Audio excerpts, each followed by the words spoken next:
Padre, en el nombre de Jesús, oramos por tu palabra el día de hoy. Señor, tú conoces, Señor, todos los caminos. Y tú conoces, Señor, muy bien cómo has ido trazando el caminar de la congregación. Cada palabra en ti tiene un cumplimiento.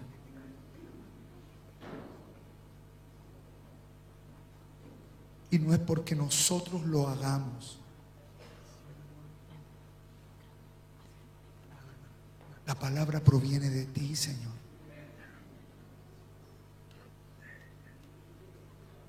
Señor, llévanos siempre a tener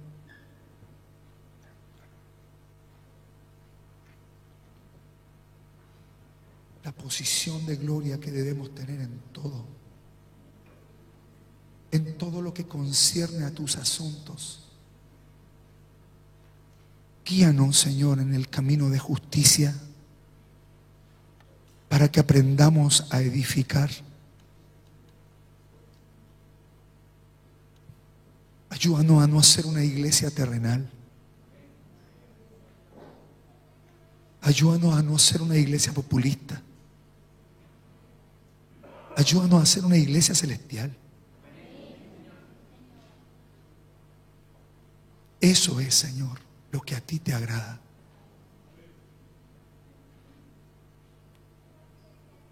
Que al ver las marcas de Cristo nosotros podamos ver esa imagen y amarla. Amar esa imagen.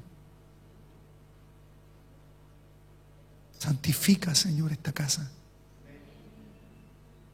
Y guíanos en tu justicia, Señor. Te bendecimos este día, Señor, que es un día especial.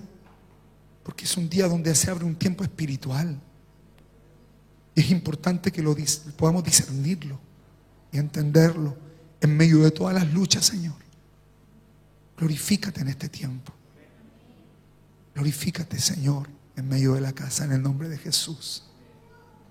Amén. Hermanos, les tengo que confesar que es sumamente incómodo para mí hacerlo desde acá arriba. Sépalo desde ya. Estoy acostumbrado a hablar de abajo y a hablar de muy cerca con la gente. Siento que esto no debiera existir.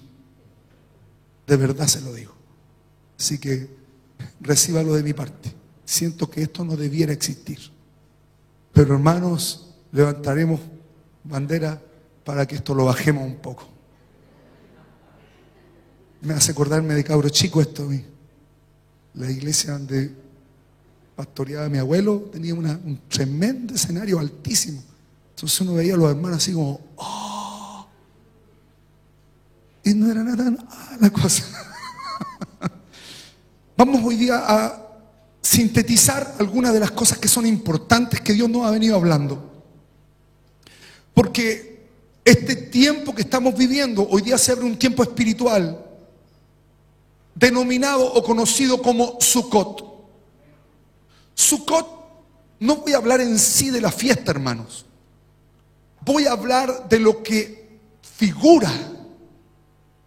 Sukkot es la sombra de cuando el Señor viene a hacer habitación en medio de nosotros. Viene a hacer casa dentro de nosotros. Y ese hacer casa tiene algunas instancias que son dignas de que nosotros no solamente prestemos atención, sino que entremos en el tiempo de la casa.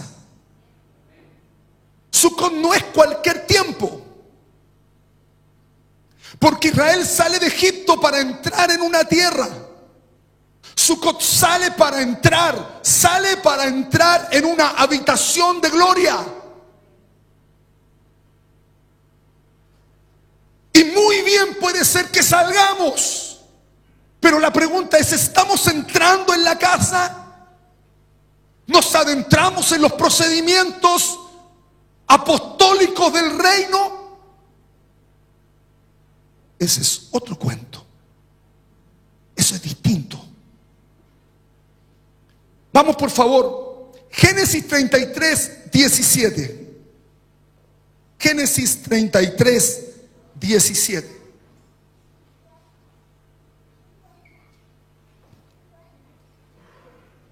Génesis 33, 17.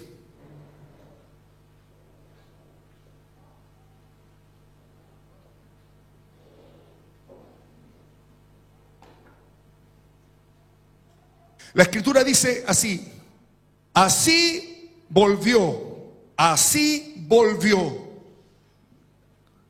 Esaú aquel día por su camino a Seir. Y Jacob fue a Sucot y allí edificó casa para sí e hizo cabañas, chozas para su ganado. Por tanto llamó el nombre de aquel lugar Sucot. Nosotros conocemos algunas estaciones que vivió Jacob a la luz de este tiempo, que hemos venido hablando de la lucha y de la pugna de sangre. La pugna de sangre, hermanos, no es menor en la vida de un cristiano. ¿Cuál sería la diferencia entre una pugna de sangre y la palabra iniquidad? Pastora, ayúdenos un poquito en eso. En cualquiera de los...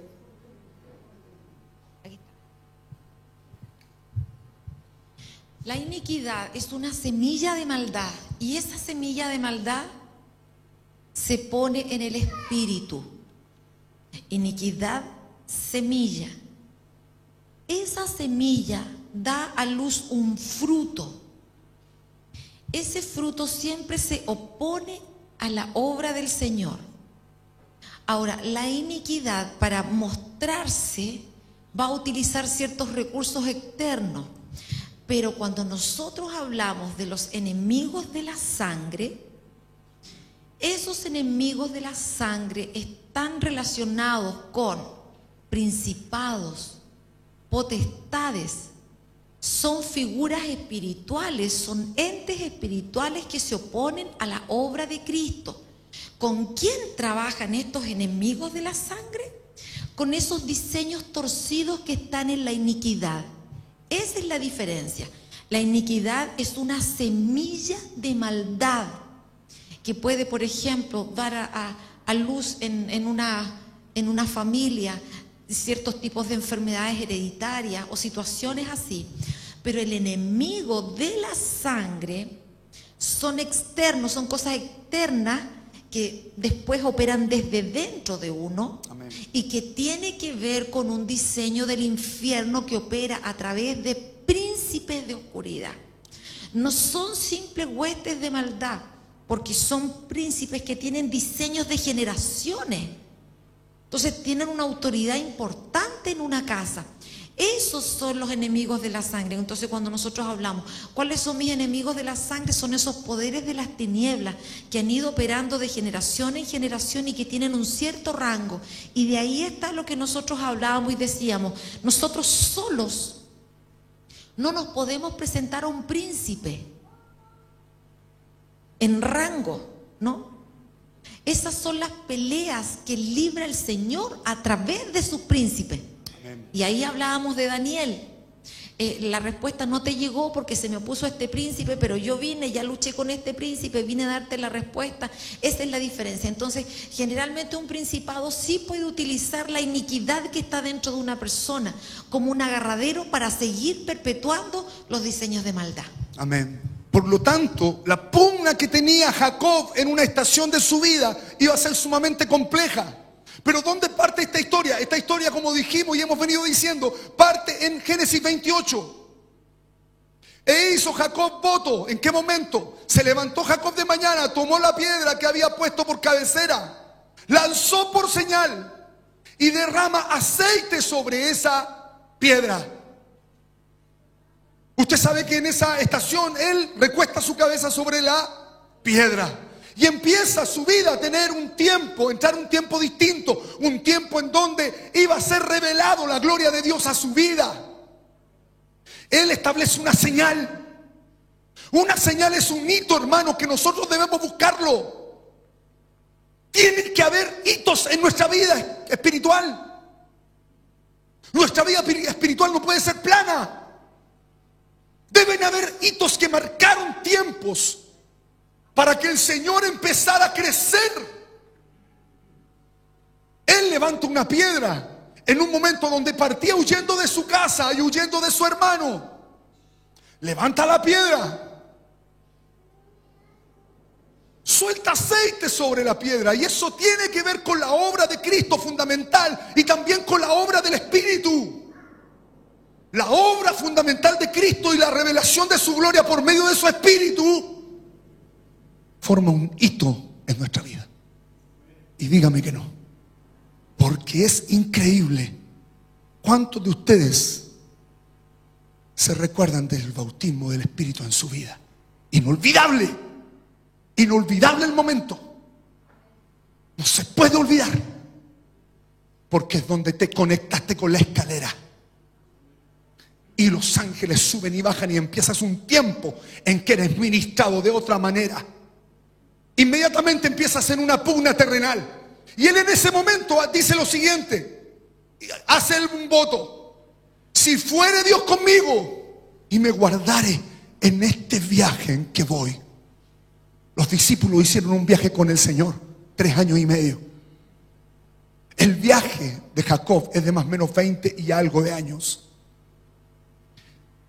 Y me dieres pan para comer, vestido para vestir, y si volviera en paz a casa de mi padre, Jehová será mi Dios. Y esta piedra que he puesto por señal será casa de Dios. ¿Cuándo iba a establecerse la casa?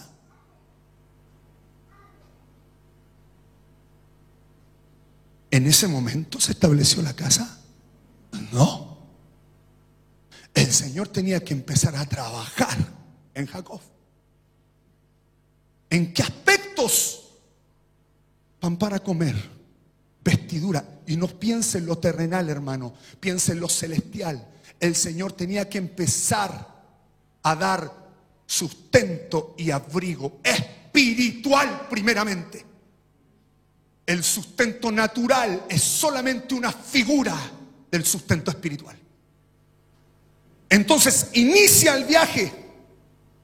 Y muchos dicen, oiga, que el diezmo que está arcaico, ya no se debe diezmar. Hermano, aquí no había ley y ya a la vuelta diezma. Se encuentra con la vuelta en que el Señor lo hizo dar, ¿cierto? Y Él entrega los diezmos. El diezmo tiene que ver con una realidad del reino en la vida de las personas. Avanzamos. Pero ¿qué pasó? Usted conoce la historia y lo venimos hablando. ¿Cuánto tiempo estuvo con Labán? ¿Se acuerda del majano? ¿Se acuerda del majano? Situaciones que empiezan a gestarse cuando comienza el viaje. Situaciones que están ahí y que tiene que enfrentar esa crisis. Porque la sangre empieza a transformarse en un perseguidor, partiendo desde el momento que él huye de casa. Porque Saúl significa, o es una figura de cómo la sangre y esa voluntad espiritual viene a meterse en la vida de nosotros. Y se transforma en un antagonista, en una zona de conflicto en nuestra vida. Entonces tenemos a este Jacob. Y lo dijimos, ¿se acuerda que dijimos que estuvo en ese momento, huye de la casa de Labán? Porque llegó el momento de enfrentar su sangre. Y en un lugar determinado, todos lo conversamos, ¿se acuerda que dijimos que en ese lugar empiezan a decirse sus cositas? Labán por su lado, Jacob por su lado. Y luego que establecieron el acuerdo entre las cosas, hicieron un majano, un montón de piedras, un hito, para decir hasta aquí. Pero ya ahí se había solamente solucionado el problema en relación a su suegro. Todavía faltaba una situación que se viene a aclarar un poco más acá. Al momento de que él sale de ese conflicto con el suegro, empieza a ver el Mahanaim. El Mahanaim, hermanos, es una pugna espiritual. El Mahanaim es una manifestación de dos ejércitos en nuestra vida. Como la sangre o como situaciones que no están a nuestro alcance solucionar. No está a nuestro alcance, hermano. ¿Cuántas situaciones has estado peleando por años con ella y no se han solucionado? Porque tiene que ver con una voluntad sanguínea que está metida en el ADN y que el Señor necesita meterse a fondo. Mahanaim es esa ayuda celestial que viene en ese tiempo. Mahanaim hace descender ángeles. Mahanaim hace que lo celestial tome forma en nosotros. Ya no como acá, solamente como una escalera. En esta estación, el Señor viniendo y estableciéndose como un campamento. Porque la palabra habitación ha estado siempre en la mente de Dios. Al hablar de campamento, estamos hablando de habitación, de choza, de lugar. Y tenemos a Jacob en esa situación, pugnando. Primero con lo celestial, luego con lo terrenal. Una lucha de campamentos, una lucha de mensajes. Si se acuerdan que hablábamos de la mente, nuestra mente en el Señor por un lado, pero por otro lado otro tipo de pensamientos. Y se produce una pugna en la mente. Porque lo que el Señor está transformando aquí es el ser integral de Jacob. ¿Y se acuerda que hablamos de el vado de Jaboc? ¿Qué es lo que es el vado de Jaboc? Fuerte, hermano, porque aquí uno ya no se puede bajar y subir. Es un proceso de aflicción. ¿Qué más? Grita, hermano, como tú en la galería. Un tiempo de apretura. ¿Qué más? Fuerte. De vaciarse. Es un tiempo de estrechez en que tiene que pasar la casa completa. Ya te zafaste de la situación parental, pero ahora es tu casa la que entra en una estrechez. Y esta estrechez hace finalmente que Jacob se quede solo. Y ahí se manifiesta el ángel. En Peniel. Este vado, lo único que quiere hacer en nosotros, hermanos, es hacer que nos inclinemos. Este proceso de apretura, lo único que busca es que nos inclinemos. Busca que doblemos rodilla delante del Señor. Luego viene el encuentro con Peniel. El encuentro con Peniel, si bien el vado de Jaboc es la inclinación de la casa, que la casa se humille, procesos durísimos para que la casa se humille. Luego el encuentro con Peniel. ¿Qué es lo que busca el encuentro con Peniel? El encuentro entre Jacob y el ángel. Cambiar el origen, inclinar el rostro. El vado, inclinar la casa. Peniel, inclinar el rostro. Vi el rostro de Dios y fue librada mi alma. En esas pugnas celestiales y terrenales no podía enfrentar a Esaú si no era tratado el alma. Y en este proceso, lo que busca el proceso Peniel es que nosotros reconozcamos nuestra realidad. ¿Cuál es tu nombre? ¿Cuál es tu nombre? Dime cuál es tu nombre. ¿Qué hay detrás de tu nombre? ¿Qué hay detrás de cómo te llaman? Pugnas de carácter, pugna en el carácter. En un nombre tan escondido como lo dijimos, un carácter, un espíritu. menor. ¿Usted conoce el significado de su nombre? ¿Se orienta hacia el Señor? ¿Hacia dónde se orienta? Porque eso es lo que vas a llamar. Eso es lo que sale afuera. Peniel. En Peniel, hermanos, hay una inclinación del rostro. Y es un momento en que el Señor va hasta la raíz de la herida. El Señor en Peniel, en nuestra vida, hermanos, va a tocar la profundidad y la raíz de la herida que nos hace ser un engañador, un usurpador, un ladrón. Eso era Jacob. Tiene que haber libertad en Peniel.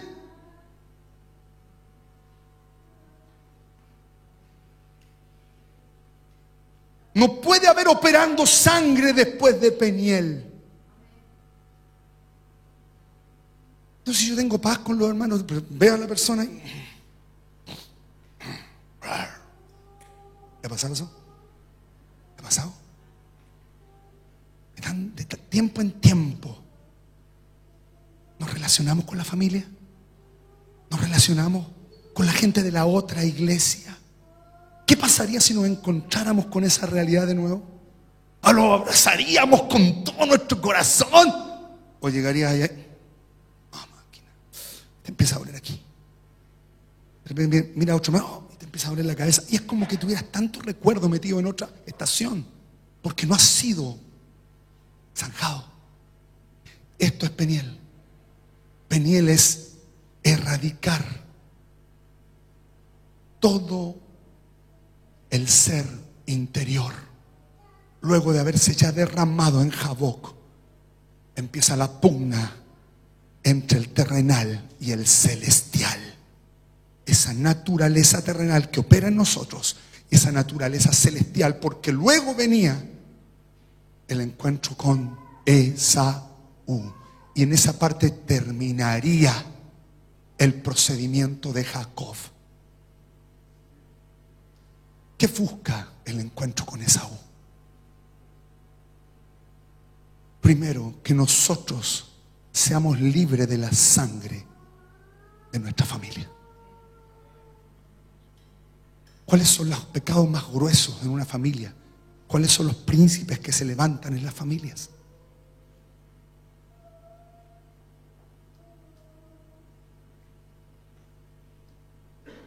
¿Qué principados operan dentro de la casa?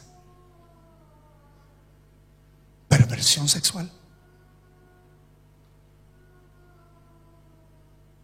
homicidios, niveles de enfermedad catastrófico. ¿Qué opera en esa sangre? Y en este encuentro de Jacob con Esaú se viene a producir una pugna de campamentos. Porque esta lucha, hermanos, es una lucha de ejércitos. En Israel, delante de cada tribu había un principal o un príncipe. Y luego de eso operaban las tribus. Y los ejércitos era lo primero que una tribu tenía que escoger, luego del principal. Por lo tanto, este encuentro, esta pugna de campamentos, hace que Jacob, al encontrarse con Esaú, se incline 7 veces. ¿Otra vez? O sea, ya me humillé en el vado. 20 años humillándome con mi suegro. Entro un tiempo en Peniel, vuelve a producirse la humillación de mi rostro. Y ahora me encuentro con mi hermano y 7 veces humillado. Es imposible edificar casa si no hay humillación. No se puede. No se puede. Por eso el Señor nos está llevando en este tiempo a saldar. Y entramos a este tiempo, a esta palabra, a este texto que estamos hablando, ¿cierto? Y es muy curioso este pasaje, el 33:17, porque dice la Escritura: luego de este encuentro se saldaron entre los dos. Vuelve Esaú de vuelta el abrazo por el camino de Seir. Seir, hermanos, no es cualquier camino. Seir es un camino áspero. Es un camino que vino a catapultar el carácter de Esaú, el carácter de la sangre de la casa. Y Jacob se fue a otro lugar. ¿Se acuerda dónde habitaba Jacob cuando era chichicho? Él habitaba en tiendas. Y su hermano era un cazador. Cada uno se fue por su camino. Cada uno volvió a su destino. Esaú vuelve a Seir y Jacob se va a Sucot. Es imposible forjar una casa si no has pasado por tu vado de Jaboc, por el encuentro con el ángel y con haber confrontado tu sangre. Tenemos entonces, Jacob significa cabañas, choza, cercar, cubrir. Y este camino es súper interesante, hermano. ¿Sabe por qué? Porque dice que hizo cabañas para sí, edificó casa para sí, e hizo cabañas o chozas para su ganado. ¿Se acuerda que hasta el ganado pasó por el vado? Todo lo que tenemos tiene que tener una cobertura en Cristo. Todo lo que tenemos tiene que entrar en la casa. Todo lo que tenemos es parte de la casa.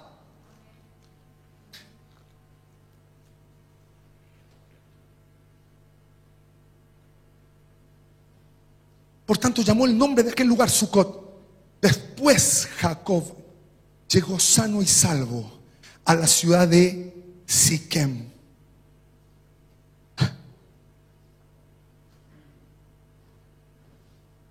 Jaboc, apretura, inclinar la casa. Peniel, inclinar el rostro. Esaú, inclinarse ante los hermanos, ante la familia, humillarse. Siquem, todo eso va a producir un nivel de gloria. Eso es Siquem. Viene de la palabra Shekem, que significa, de donde proviene la Shekinah, la presencia que brota de adentro.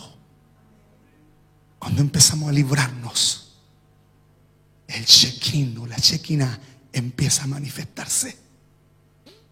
Y es tan interesante este pasaje, porque en este lugar, Shekem, que significa inclinar, inclinar por medio de cargas. Todo peso de gloria tiene una paga en nuestra vida. ¿Queremos ir más lejos? En el Señor. Humillación, humillación, humillación. Porque el Señor se humilló hasta lo sumo. En este lugar, en Siquem, Jacob, en esa posición de gloria, en esa posición de presencia de Dios, hace un acto, hermanos. Y es recién ahí, en ese lugar donde ya había sido cambiado su nombre, proféticamente, pero tenía que llegar a un lugar donde esto se iba a desatar. Es donde él trata con los zarcillos de la casa, con los ídolos de la casa. Y todos sabemos que Raquel había llevado los ídolos de su papá. Era el momento para ser tratado.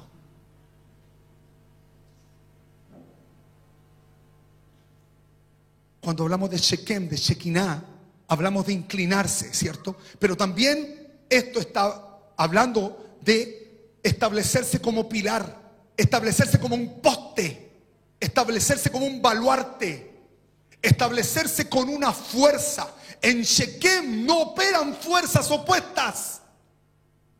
En Shekem o en Siquem opera la gloria de Dios, que te da la autoridad para tratar con los zarcillos de tu casa, con las situaciones que han generado niveles de fe, para tratar con el evangelio que se predicó en la casa. Eso es Shekem. Busque por favor Génesis 35:10. Es por eso que el verbo de Dios descendió hasta lo profundo. Descendió hasta lo profundo. Dejó su gloria. Viene a la tierra. Se humilla. Baja a las profundidades. Exactamente el mismo camino Dios hace andar a Jacob. Génesis 35:10. Él trata con los altares y con los zarcillos y con los dioses de su casa. Y en el 35:10 dice,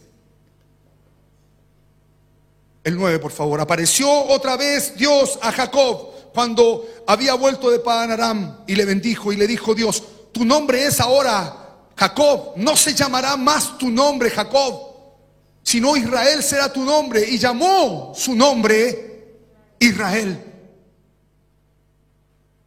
También le dijo Dios: yo soy el Dios omnipotente. Crece, multiplícate. Crece es, da fruto. Y multiplícate. Una nación y conjunto de naciones procederán de ti, y reyes saldrán de tus lomos. El Señor viene a tratar toda área en nosotros. En Siquem trata sus lomos, trata las cargas de los lomos, porque Él está preparando a un Jacob que pronto va a ser Israel, que va a ser una cuna de reyes, una cuna de gloria. Hermanos, todo proceso dificultoso en nuestra vida debemos valorarlo. Todo proceso de fuego sobre nuestras vidas debemos valorarlo. Debemos entender que el Señor está construyendo en nosotros.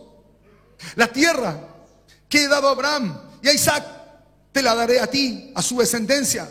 Después de ti daré la tierra. Y se fue de él Dios, del lugar en donde había hablado con él. Y Jacob levantó una señal en el lugar donde había hablado con, donde había hablado con él, ¿cierto? Una señal de piedra, y derramó sobre ella libación y echó sobre ella aceite, y llamó Jacob el nombre de aquel lugar donde Dios había hablado con él, exactamente el mismo lugar donde él 20 años antes había hablado.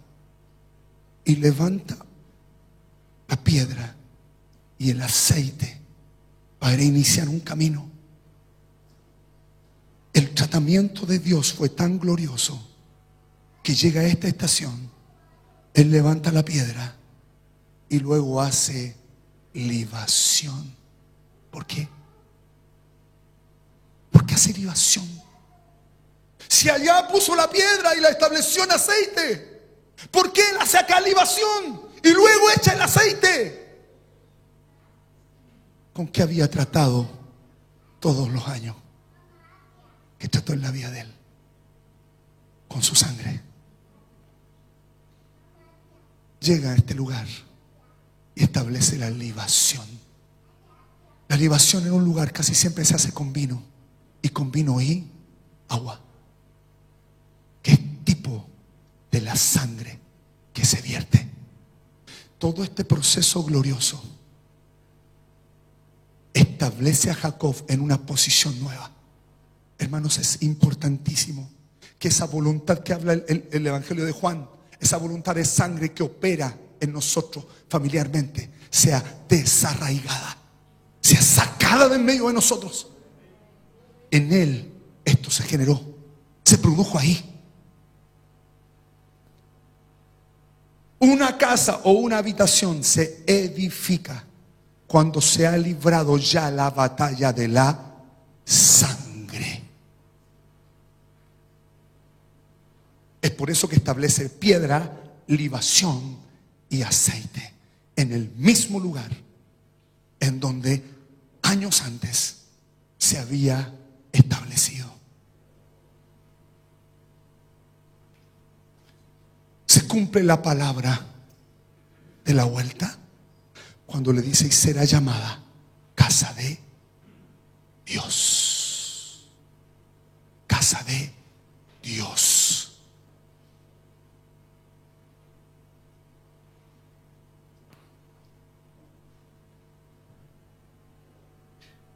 Él pudo establecer en Betel, que significa casa de Dios, la estructura que empezó a levantarse en Sucot.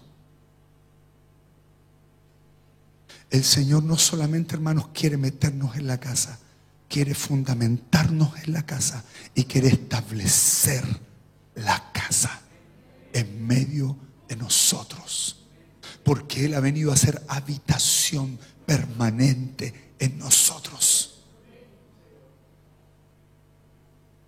Es por eso, hermanos, que Jesús establece la iglesia sobre una piedra, que es el mismo, ese fundamento glorioso. Y sobre esta piedra Él vierte esa sangre, que es la sangre del Cordero.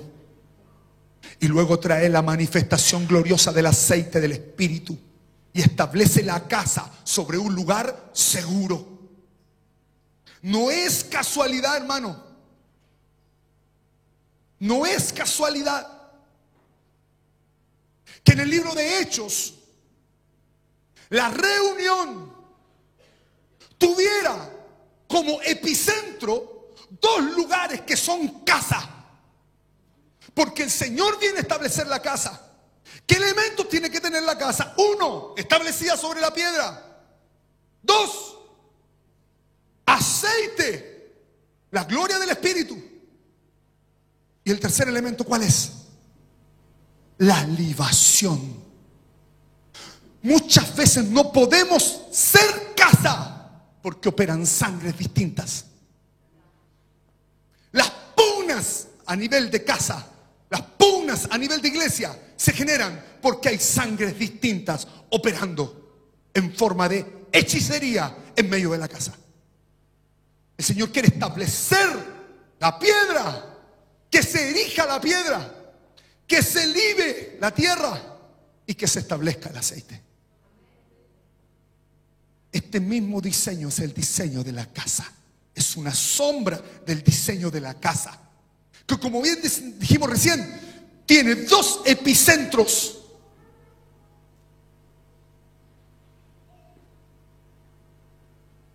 ¿Qué es lo que es un epicentro, César? ¿Cierto? Cuando decimos el epicentro del terremoto grado 7 fue en Tongoy, lo tengo marcado. Tongoy, ¿qué significa eso? ¿Quién iba a hablar? Golpe tras golpe, ¿cierto? Significa Tongoy. ¿Qué significa entonces que el epicentro fue en Tongoy? En Tongoy, hermano, quedó la grande, o el centro de la energía, de las fuerzas. Ahí se están moviendo. ¿Sabe por qué?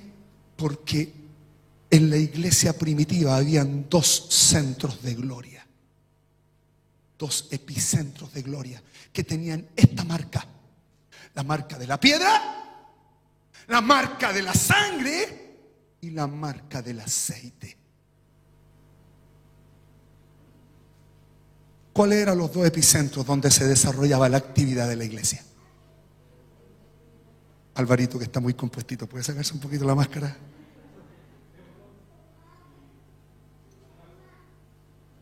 dos epicentros: el templo, uno, y las casas. Entonces inmediatamente nos preguntamos, ¿qué templo? Porque cuando yo veo en la Escritura, los discípulos entendían muy bien esto, los apóstoles entendían muy bien esto. Sabían dónde tenían que hacer la junta. Sabían cuál era el lugar de reunión. Sabían dónde se reunían, igual que con Jacob o Israel, donde se iba a reunir toda la fuerza y la gloria de Dios. El primer lugar era el templo, pero el templo no era en sí el templo. Era un lugar que ellos llamaban el pórtico de Salomón. Hermanos, yo años atrás escuché y decían, lo que pasa es que era un lugar público y por eso se juntaban ahí. Y este pasaje lo ocupan muchas iglesias para decir que no hay que juntarse en templo. Y yo no estoy defendiendo ni el templo ni no, quiero ir a otra verdad. Y decían que cuando hablaban de eso estaban hablando de un lugar público. Entonces dice, la iglesia tiene que juntarse en las plazas, tiene que juntarse en... Y suena muy bonito y tiene un nivel de verdad. Pero cuando empezamos a descubrir qué pasaba en el pórtico de Salomón, nos empezamos a dar cuenta, hermanos, la importancia que tiene el templo y las casas. El pórtico de Salomón, hermanos, era un lugar de juicio. Se le llamaba el pórtico del juicio. Se le llamaba el pórtico del trono.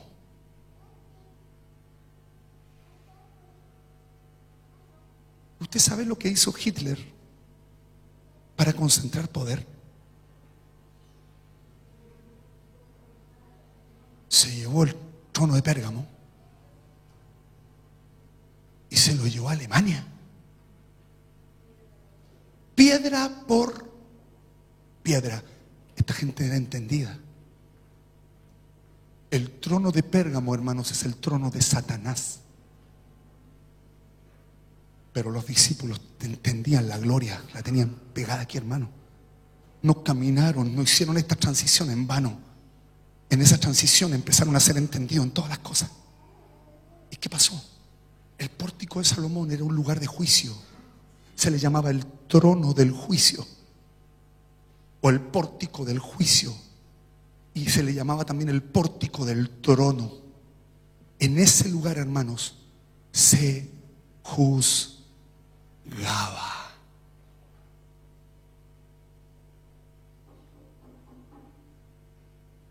Era un lugar de juicio. La iglesia reunida en ese lugar traen el juicio de Dios a la tierra. Fue en el pórtico de Salomón, en ese lugar de gloria, que tenía 6 gradas como trono, y en donde habían 12 leones puestos en distintas disposiciones de gloria, y 2 leones en la parte alta. Lo que está hablando del gobierno apostólico y de los 12 leones que se iban a parar en ese lugar a soltar y a decretar desde los lugares celestiales la gloria del Señor. En este tiempo tenemos que ser entendidos, hermanos. Entendidos. ¿Sabes por qué? Porque la reunión como casa, esto es un pórtico de Salomón. Porque hay distintas casas que se vienen a establecer en un lugar espiritual, en donde se juzgan las naciones. ¿Cómo? Usted ha visto de repente cuando estamos aquí, qué sé yo, glorificando y el Señor empieza a soltar decretos. ¿Lo ha visto? ¿Lo ha escuchado?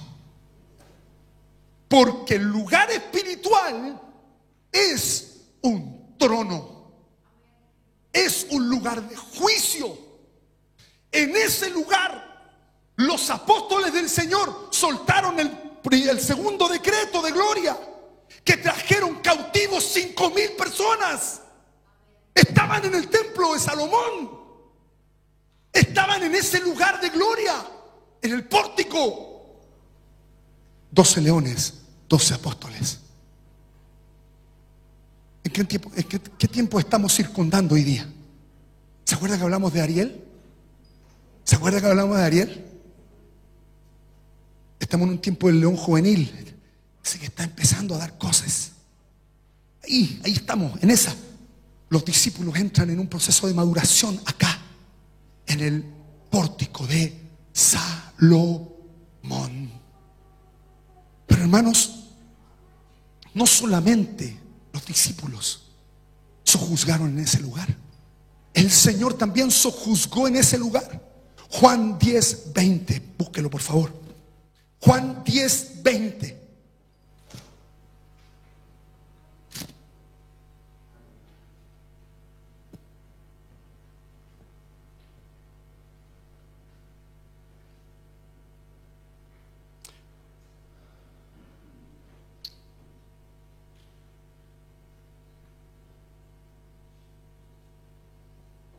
Váyase al 22, 10:22.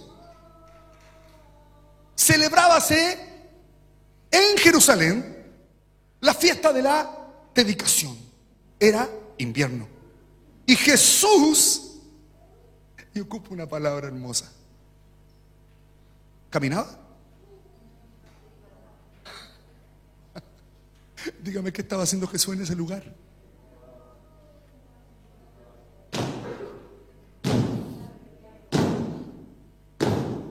Eso es andar, peripatear.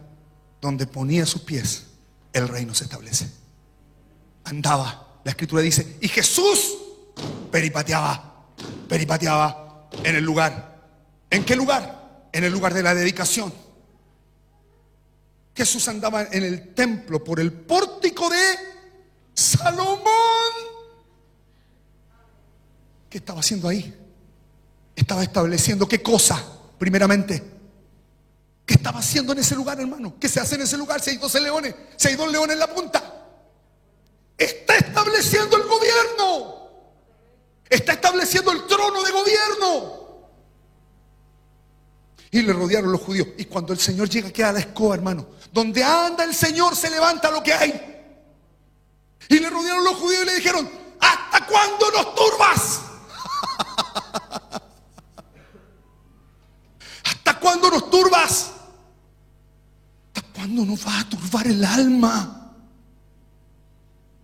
Si tú eres el Cristo, dínoslo abiertamente. Hermanos, abiertamente es suelta la verdad. Jesús le respondió: os lo he dicho, y ustedes tienen un problema, son dídimos. Ustedes no creen. Ustedes tienen un problema sanguíneo. ¿Se acuerda del problema del dídimo? El que no creía. ¿Qué problema tenía el dídimo? Un problema de sangre y un problema de palabra, agua. Y sus obras no representaban las obras de Cristo. Él les acaba, los viene y establece un conflicto entre ellos. Él asoma nomás y ellos se conflictúan. ¿Te ha pasado eso? ¿Estás en la presencia de Dios? Están todos adentro y estás en el conflicto. Que sí, que no, que sí, que no, que sí, que no. Lo mismo. Os lo he dicho, no creéis las obras que yo hago en nombre de mi Padre. Ellas dan testimonio de mí, pero vosotros no creéis porque no sois de mis ovejas. El pórtico de Salomón, hermanos, es un lugar de confrontación. Hermanos, la reunión de los santos es un lugar de confrontación. Tú puedes estar confrontando cosas que no están aquí. ¿Entiendes? ¿Entiendes la gloria? Porque es en ese lugar es donde se establece el gobierno apostólico. Y cuando venimos delante, se establece la unción apostólica y profética. Y profética. Las dos fuerzas que mueven la iglesia. ¿Entiende? ¿Entiende? Entonces ya no puede venir a una reunión de cualquier manera. Porque viene una convocatoria demasiado gruesa. Demasiado gruesa. ¿Qué hacían en estos lugares? Se soltaba el querigma. En estos lugares, en el pórtico de Salomón, se soltaba el evangelio del reino. Se soltaba la buena nueva evangelical. ¿Qué? En ese lugar había un Mahanaim. Se mueven las esferas celestiales. Se confrontan los poderes terrenales. Se confrontan los poderes de sangre. Que no están acá precisamente. Pero ¿cómo, pastor? Sí. Si aquí falta que nos traigan un holograma de las cosas nomás. ¿Entiendes? Porque se mueve espiritualmente la gloria de Dios de maneras que naturalmente no puedes entrar en eso. Se juzgaba entonces. Jesús entra peripateando, juzga este lugar. Lo juzga. Yo les doy vida eterna y no perecerán jamás, ni nadie las arrebatará de mi mano. Mi Padre que me las dio es mayor que todos y nadie le puede arrebatar de la mano, nadie las puede arrebatar de la mano de mi Padre. Yo y el Padre uno somos. ¿Hay sangre distinta? En la comunión, en este pórtico de Salomón, se tiene que establecer esta verdad. La iglesia y el Padre, uno somos. No hay sangre extraña. ¿Entiende? ¿Se entiende? Pórtico de Salomón. Pórtico de Salomón. Eso se da en el pórtico de Salomón. ¿Y sabes por qué te digo esto? Porque en este lugar se convierten 5,000 personas y Pedro es encarcelado. Y como en este lugar se mueve tanta gloria, lo metieron a la cárcel. ¿Qué pasó? Un ángel lo sacó. Porque en este lugar tú estás en otra atmósfera. Sin escándalo. Sin escándalo, hermano. El ángel le abrió la puerta y para afuera. Hermano, no se dieron ni cuenta que se había arrancado hasta el otro día. Y no estoy hablando de la parte cuando el ángel lo volvió a sacar. Si al Pedro lo tenían de casero, hermano. Lo tenían de casero. Sí. La otra vez, cuando el ángel le abrió la puerta de hierro, esa fue la más gloriosa, esa es otra cosa. Pero en un Mahanaim, el poder angelical, el campamento angelical empieza a moverse a favor y empieza a establecerse. Pórtico de Salomón. ¿Con qué mentalidad vienes a la congregación? ¿Vienes a las 12 porque te puedes levantar más tarde? ¿O vienes a las 10 porque quieres desocuparte temprano? Yo he visto a algunos hermanos bien golosos. Vienen a la primera y se esconden para la segunda.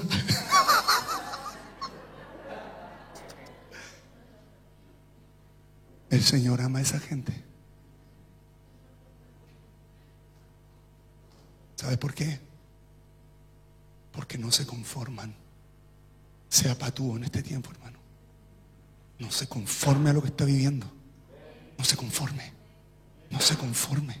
Busque, busque, busque, busque, busque, busque, busque. Porque el que busca, halla. Tiempo de golpear en este tiempo. Tiempo de golpear. ¿Y qué mejor lugar? Vienes al mejor lugar. Porque este es un pórtico de salud.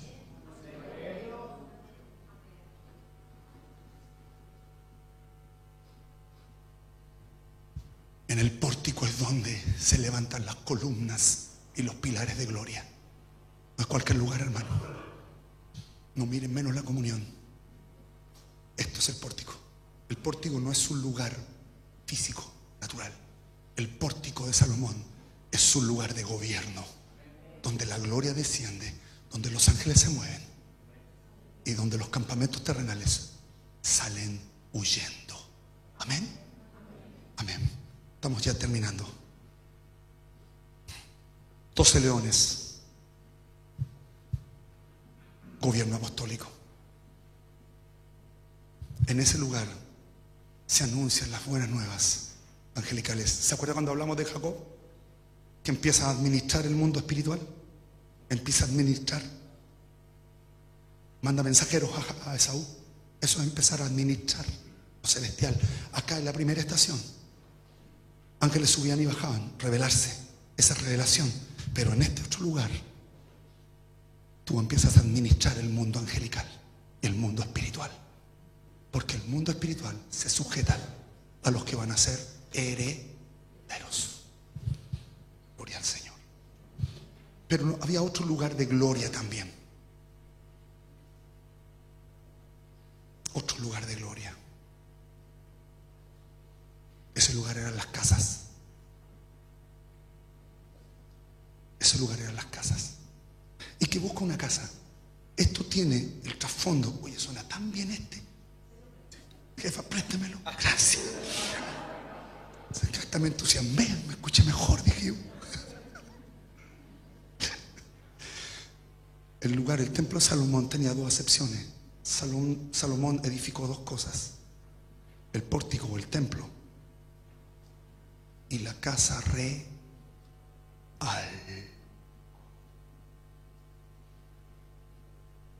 ¿Qué pasa en la casa real? Era el lugar donde vivía todo el gobierno, pero era un lugar donde se postulaba a desarrollar el principado.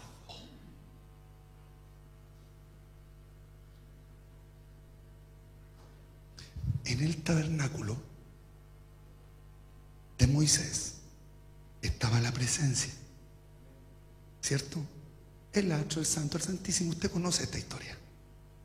Alrededor, al norte, al sur, al este y al oeste, tribus asignadas por un estandarte, que usted conoce también la historia, ¿cierto? Al este el león, al oeste el búfalo o el becerro, al norte el águila y al sur el hombre.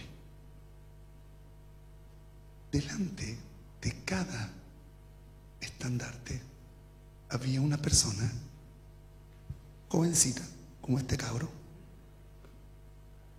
Esa persona era el encargado de establecer el gobierno tribal y se le llamaba principal o príncipe. Este príncipe tenía dos características. Por lo general tenían esencias de gobierno, de poder. Podía ser un mago, podía tener un nivel de manifestación celestial tan grande que se movían en distintas esferas. Gobernaban los cielos y gobernaban la tierra. La casa real albergaba esas personas.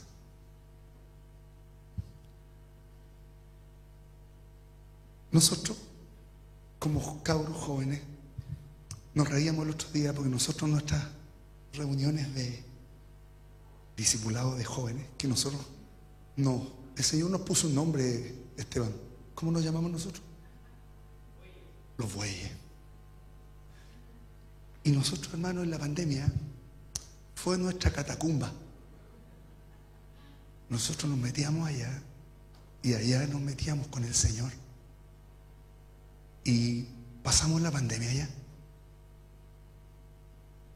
¿Y sabe qué? Fue tan glorioso. Es porque hubo una manifestación, pero tremenda de Dios, tremenda, hermano, tremenda. Que por un lado nosotros glorificamos al Señor, había todo un mover glorioso. Y por otro lado decía, que no vengan los pacos, que no vengan los pacos, que no vengan los pacos. Hermano, porque los cabros se desbordaban, hermano. Pero había una manifestación tan gloriosa del Señor, a grito limpio adentro, hermano. Mire, si no fuera porque fue tan estratégico ese lugar, que al lado derecho había un templo Y al lado izquierdo, los suegros del Esteban y de la Lisette, ¿cierto?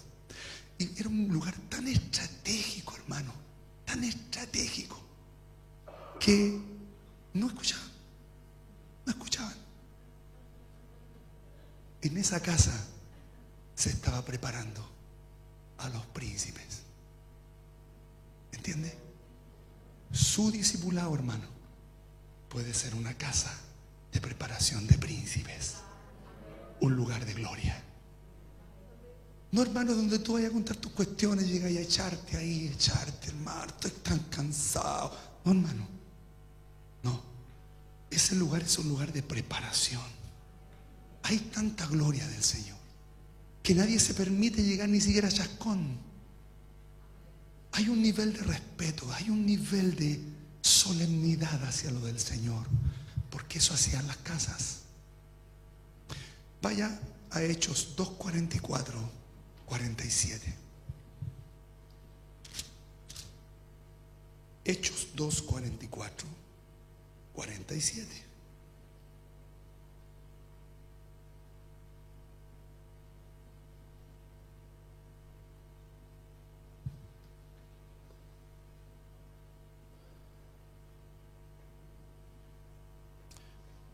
No lo lea todavía, espérenme un cachito.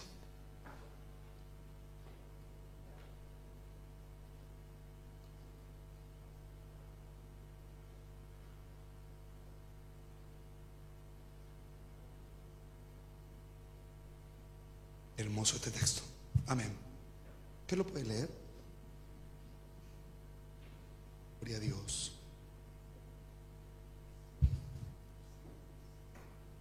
Sí, ahí sí. Sí.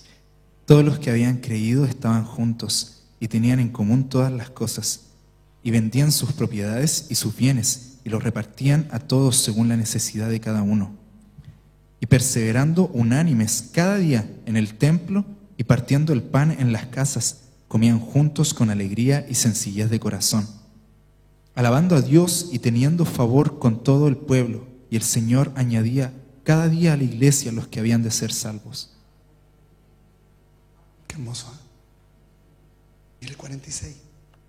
Perseverando unánimes. La primera vez establece el Señor la unanimidad. Y aquí, perseveran unánimes cada día. ¿Dónde? Estableciendo la unidad de gloria en el templo. Partiendo el pan. ¡Wow! ¿Qué se hace en la casa? ¿Qué conexión tiene el partimiento del pan con la formación de un príncipe? El príncipe tiene que conocer las escrituras, las leyes, los preceptos, cómo se manejan las cosas. En las casas es tanto el nivel de comunión, porque una casa te va a llevar a la mesa de comunión. ¿Dónde se parte un pan? En la mesa. En la mesa, hermanos, tú le das a tu más íntimo. Hermano, usted no puede sentar a su mesa a cualquier persona.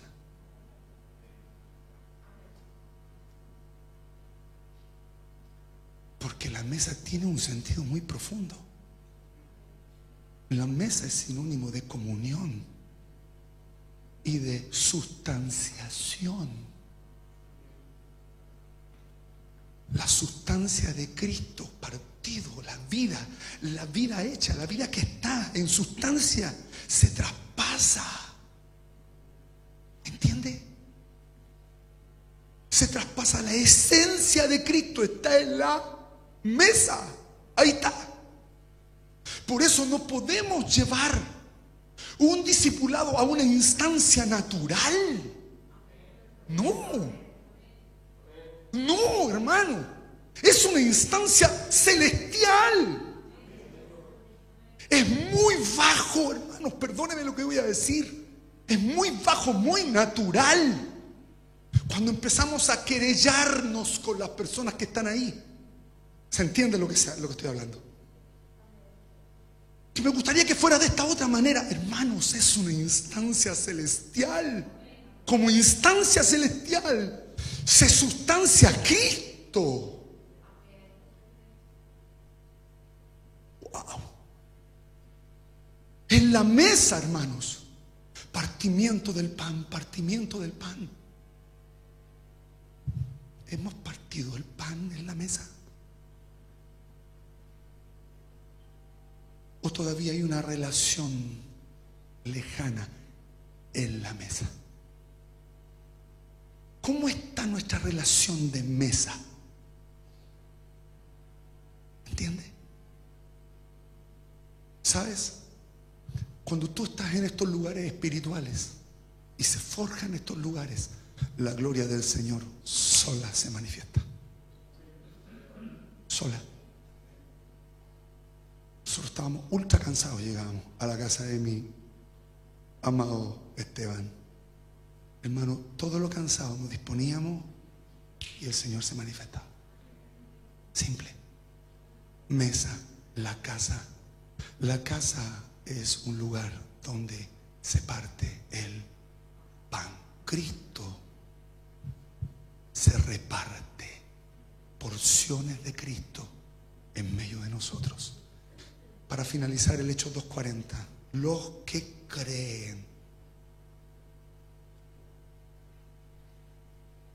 ¿Qué es lo contrario de creer? Incredulidad, sinónimo de dídimo. Los que creen perseveraban en 4 aspectos. 1, doctrina de los apóstoles. La doctrina o la didaqué de Cristo es la palabra que te va a hacer echar fundamento. La piedra de Jacob. Amén. En estas instancias hay doctrina. La doctrina de los apóstoles o la doctrina del león de Judá. Eso que te va a hacer gobernar. 2, comunión unos con otros. La libación de Jacob trae comunión. Deja de haber disputa. Comunión unos con otros. Una sangre que representa la voluntad del Padre y Cristo. 3, partimiento del pan, que ya lo dijimos. Cristo sustanciándose en cada uno de nosotros, hermano. Finalmente, las oraciones. Este tiempo de oración, hermanos, ha sido glorioso. Nosotros nos concertamos hace un tiempo atrás. Venimos orando a ciertas horas de la mañana. Y un matrimonio, hermano, nos pidió que empezáramos a tener tiempo de administración con ellos. Ya dijimos, los queremos a las 6 de la mañana, hermano, despiertos porque vamos a orar. Hermano, no nos gastamos ni un minuto en consejería. Empecemos a orar. Primera reunión, estábamos orando. El marido: Señor, yo no sé si puedo orar por ella. Ella me ha dañado tanto, Señor. Señor, yo no sé qué se cree ella. Y empezó una pugna, hermano. Yo el otro lado dije, sobre la misma. Hermano, no estamos en eso. Oremos. ¿Sabe, hermano? El tiempo de oración, el Señor nos dijo 21 días. Denle 21 días a esto. Con 21 días se forja un hábito. Y un número bien especial ese, el 21. El tema es que empezamos, hermanos, a avanzar.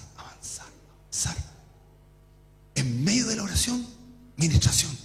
Ya, vamos juntos. En el nombre de Jesús. Va, en el nombre nombre de Jesús esto, esto otro, perdono esto otro, bendigo. Y empezaron a bendecirse.